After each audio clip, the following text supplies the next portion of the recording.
जी नमस्ते दोस्तों, आज आप देखेंगे कि किस तरह से संविधान और आईपीसी की आड़ में कुचला जा रहा है हमारे देश की बेटियां। किस तरह से निर्दोष बेटियों के साथ घटनाएं घटती है, किस तरह से हमारी बेटियां अपमानित हो रही है, किस तरह से बेटियां परेशान हो रही। एक कवि नदी के किनारे खड़ा था, तभी वहाँ एक लड़की का शव नदी में तैरता हुआ दिखता है। नदी में तैरता हुआ शव को जाते हुए देख करके कवि बोलते हैं, उस शव से पूछता है, कौन हो तुम? ओ सुकुमारी, कहाँ बह रही हो? क्यों नदी के जल में बह रही हो? कोई तो होगा तेरा नाम। किसने छला है तुमको? तुम किसकी बेटी हो? किस क्यारी की कली हो? क्यों दुनिया छोड़ चली हो? तुम किसके नाम की मेहंदी अपने बालों में और हाथों में लगाकर सोई हो? लगती तो तुम राजकुमारी हो या कोई देवलोक की परी हो। उपमा सहित ये रूप तुम्हारा है, ये रूप कहाँ से लाई हो? यह कवि उनसे कहते हैं। कवि की बातें सुनकर लड़की की आत्मा बोलती है, कविराज मुझको क्षमा करो, मैं गरीब पिता की बेटी हूँ, इसलिए मृत मीन भांति जलधारा पर लेटी हूँ। रूप रंग और सुंदरता ही मेरी पहचान बताते हैं। कंगन चूड़ी बिंदी मेहंदी सुहागन मुझे बनाते हैं। पिता के सुख पिता ने समझा, पित के दुख में दुखी थी मैं। जीवन के इस तन्हा पथ पर पति के संग चली थी मैं। पति को मैंने दीपक समझा, उसकी लौ में जली थी मैं। पर वो निकला सौदागर, लगा दिया मेरा भी मोल।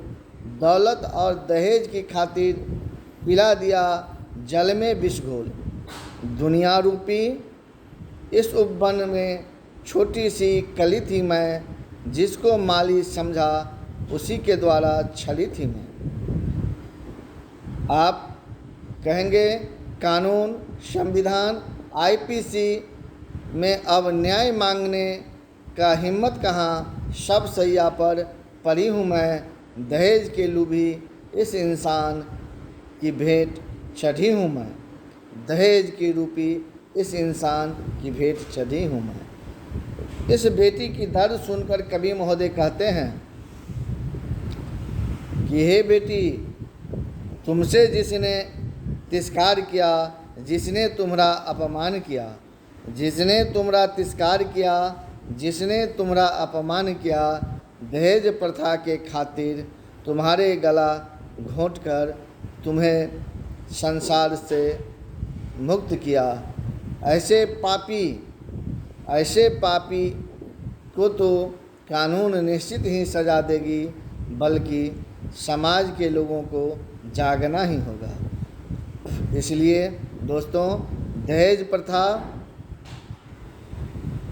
बेटी की गले का जो है सुहानी है, बेटी की गला दबाने में सहायक होती है। इसलिए दहेज प्रथा को इंसान को खुद ही बंद कर देना चाहिए। बेटी सबकी बेटी होती है। बाप के दिल से पूछो, कितने लाड़ प्यार से उसको इतने सालों से पाला पोसा होगा।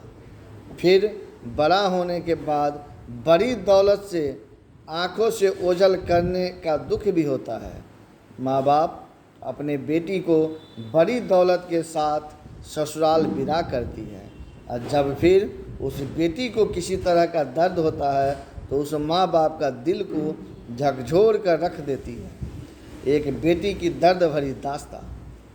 इसलिए कवि महोदय कहते हैं कि बेटी तू अन्याय सहोगी, कब तक सहोगी?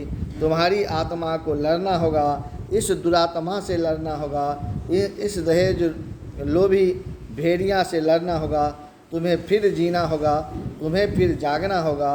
आओ बेटी, तुम जागो और अपने बाकी बेटियों को बचा लो। धन्यवाद।